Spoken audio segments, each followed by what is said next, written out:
It is Saturday and my name is Suze and welcome back to the channel. Okay, so I apologize because I know for a fact that I'm going to be posting this video pretty super late tonight. It is currently about 3:30 p.m. in New Jersey, but I've got a very busy day ahead. I am currently going to make this video and then I am heading to the restaurant where I work, which is right downstairs. And I am working a shift, which I am expecting to go past midnight. So I'm gonna have this little talk with you. I'm gonna head off to work, come back and edit, and post this tonight. So without further ado, stay tuned for today's video. Also, just a quick heads up, stay tuned for a special challenge. I am challenging everyone on the Oh My Bod channel, as well as the viewers, the subscribers. I want everybody to be part of this challenge, so please stay tuned for the end. Okay, so without further ado, I got several requests. I believe Haley requested it, and I also believe that Ashley might have requested it too, for me to talk a little bit about how I got started in dance and belly dance. So I did want to make this video to talk about that. So I guess I'll just get started. So I believe I did the health and fitness tag a couple weeks ago, and one of the questions that was on that health and fitness tag was who was my celebrity body goal. And I did mention that my goal was always Shakira, and I always kind of idolized Shakira from very young age. I want to say I was like 12 or 13 when I found out who Shakira was. And I really liked her for her music. Like, I've always been a musician first. Most of you know I'm a music teacher. But I also just respected her for just like the artistry and the way she was able to move her body. And I love the way she fused like rock music with, Middle Eastern styles. And then, the belly dancing. I was just fascinated by it. And when I was a little kid, I was always trying to belly dance, I think. I was always trying to mimic those moves, and I would go get stupid video tutorials. I think I would pick up DVDs. I try to learn it on my own, but I don't think I was necessarily doing it right. And nothing against my family or anything, but I was already doing so much with music and everything else. And my parents weren't super big on athletics, so I never really told them I wanted to dance. I struggled a little bit with some learning things as well. So I never told them I want to belly dance. They may have known, but I never said to them I want to take a belly dance class. Plus, as a kid, I think that was a little bit weird. So I just kind of kept that desire to myself.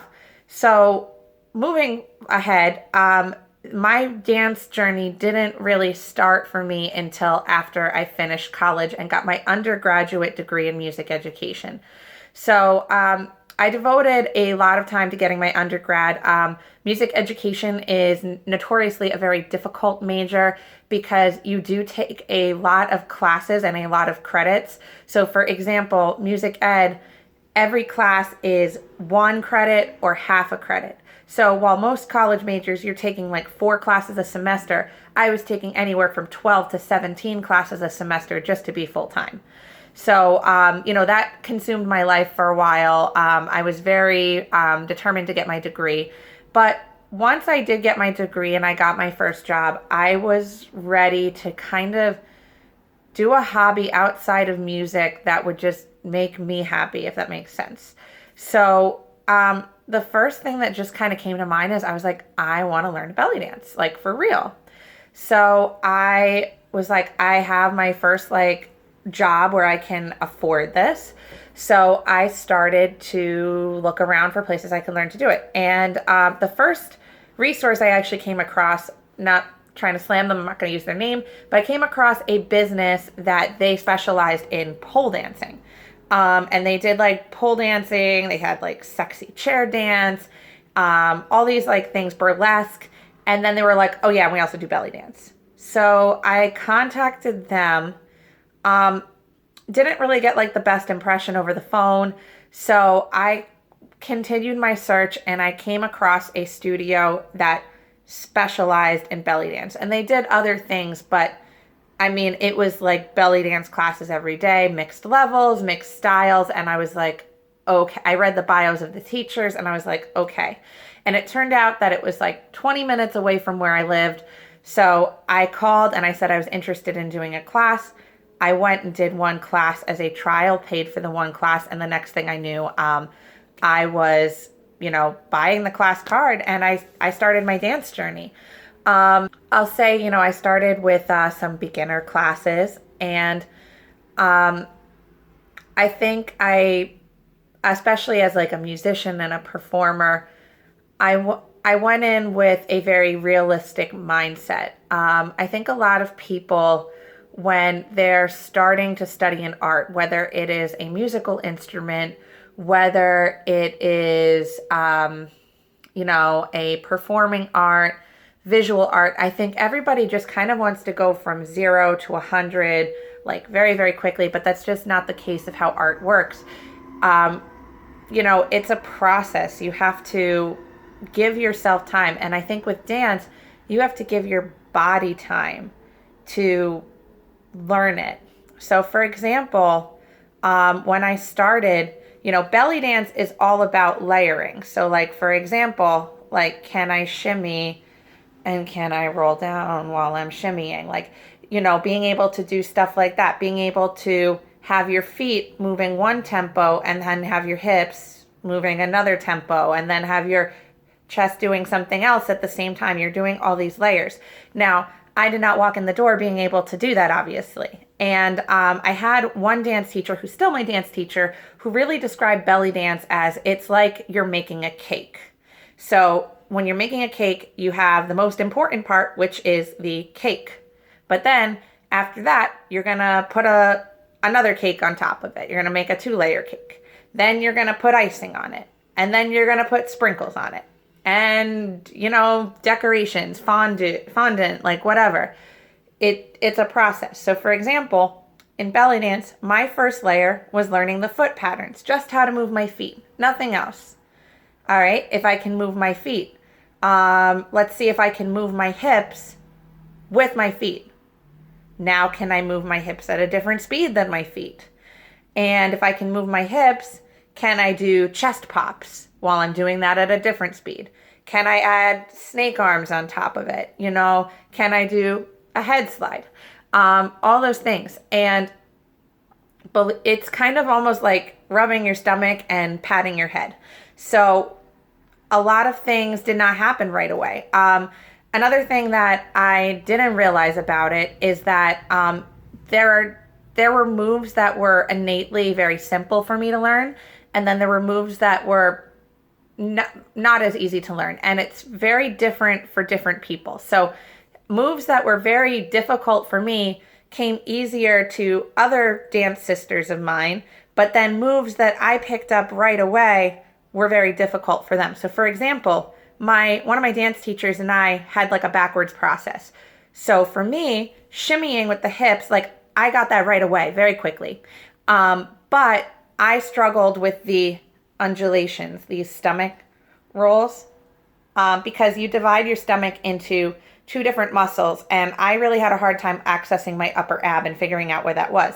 And I want to say it took me 6 months to get the control over that. Where as my dance teacher, she got this right away, but the shimmying was very difficult. It was difficult for her to maintain and, get a rhythm going. So I think you just have to be patient with yourself and, just enjoy the process, take in the things that come easily. And then the other things you just continue to work on. Like I said, this stomach roll thing, it took me 6 months before I had any sort of control over it. And, I'm going to say, like, if it's something you're serious about, the best thing you can do for yourself is go take the classes. Like, I do realize that, not everybody can afford it so easily. So, for me, I take classes as I can afford it. So if I have to, stop for, a couple weeks or something, or, pull back, I do. And then I go back as I can. If I either go to the workshop if I can afford it or I don't. I try to keep going as much as I can though, because the more I go, the more I get the feedback from my teachers to improve myself. I don't think I ever would have been able to get to the point that I'm at with my dance journey now if I had like been self-taught. I just don't think I'd be where I was now, because I really did need the feedback and the help of teachers to do that. So I really encourage researching your area and looking for classes. Something else you might want to research is figuring out what style of dance you want to do, because for example, if you're doing belly dance, there's all sorts of different styles. And you might want to see, do you want to go a traditional route? Do you want to go a tribal route? Do you want to be a healthy mix of everything like I do? It's really your call. I know this is kind of all over the place. I'm just trying to like get everything out now. The other thing that I was surprised about was how some things that I did were refined as I went. So, for example, something that was kind of opposite with me from other people was that when I went in and all my moves were very large. One of my dance teachers like said that, my glute muscles were very strong. Like everything was very strong on me. I did weight train a little bit back then. I did work out. So everything was like sharp and crisp and big on me. So my dance teacher was always encouraging me to just kind of pull it in and make things smaller. And I had to like really learn that it's okay to make movements smaller. They don't have to be as big as possible, because I had a very big range of motion, but you can have a lot more control when you rein it in. So that took a while to like accept that, not everything has to be big and gigantic. Now, there were other dancers that, they would start out very teeny tiny and the teacher would be like, bring it out. And for me, I was reining everything in, and then it was learning the points in the music, because ultimately, yes, you're learning the moves, but eventually you're learning how to dance. You're learning how to be a performer. You're learning how to express music. So eventually, my bigger movements, I learned how to hear places in the movement, in the music, where there were impact points that I would have to make my movements bigger. But the key was not everything had to be big. Not every place needed to have, the biggest shimmy possible. Not everything needed to have the biggest chest slide possible. It was learning the spots where movements needed to be little and movements needed to be bigger. Currently, right now on my dance journey, I am at an intermediate stage. There's still a lot that I'm learning. I'm still going to classes, a couple times a week. I try to afford as many workshops as I can. I am a teacher, so I don't make a lot of money, but the ones that really intrigue me, I try to go to. And at this point, I am looking more into soloing and trying to branch out and do things for myself. That is one of my ambitions for myself. But I know other dancers who they just like performing in groups, or they just like doing it for themselves. So it's really a personal thing. And I think you kind of decide what your goals are as you go along. One of the things I do want to say about dance is, and how it's impacted me, is the one thing it has brought is a lot more body positivity. It's made me appreciate my curves more. It's made me accept my body type more. I have said previously that the belly dance community is very accepting of all sizes and shapes. And if you ever go to a belly dance performance or showcase, you will see that dancers are all ages, all abilities, all body types. I've even seen male belly dancers, plenty of them. So it's a very accepting community, and it really made me just kind of appreciate my body for what it was, and it made me appreciate what my body was capable of doing with the movements. So it did give me a lot more confidence in myself and in my sensuality. And, I really enjoy what that brought to my confidence. I know as a dancer now, I stand a lot taller. I feel like I'm just a little bit more poised.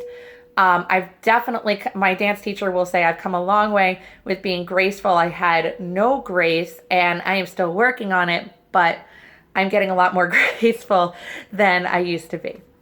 But now I am looking at this video and it is about 15 minutes long. So I think I am going to end it here. Let me know in the comment section below if you're interested in me maybe doing like a beginner dance tutorial for belly dance. If I know there was a Bod Squad member who did some of these, and I am in no means a professional belly dance teacher, but I am a teacher. I might be able to just show you some of the basics and how I got started, you know, things about stretching, posture, basic footwork. I might be able to do something like that for you guys. So do let me know if you're interested. Finally, I wanted to save the challenge for the end. I am challenging Amanda, Tyler, Haley. I'm challenging Ashley. I am challenging Candace. And I am challenging, who am I leaving out? Andrea. I am challenging all you guys, plus the viewers and the subscribers, to an alphabet challenge. So my challenge to you is you are going to take the first letter of your name. And next week, I want you to make a healthy dish or a healthy snack using some kind of health food with the letter of your name. So for example, for me, my name is Suzanne or Suze. So I could have something with strawberries because it starts with an S, or squash because it starts with an S. Amanda or Andrea, you might have something with apples. Tyler, I don't know what you're going to do, but you're going to figure it out. And if you do not post something in your videos with this type of food or this recipe next week, I am going to come up with a consequence. And I have not decided what that consequence will be, but I am going to be watching your videos for this to see that you do this. So please do not forget to do it. And subscribers, if you participate in this challenge, leave us a video response so we can see what food you came up with the first letter of your name. Okay.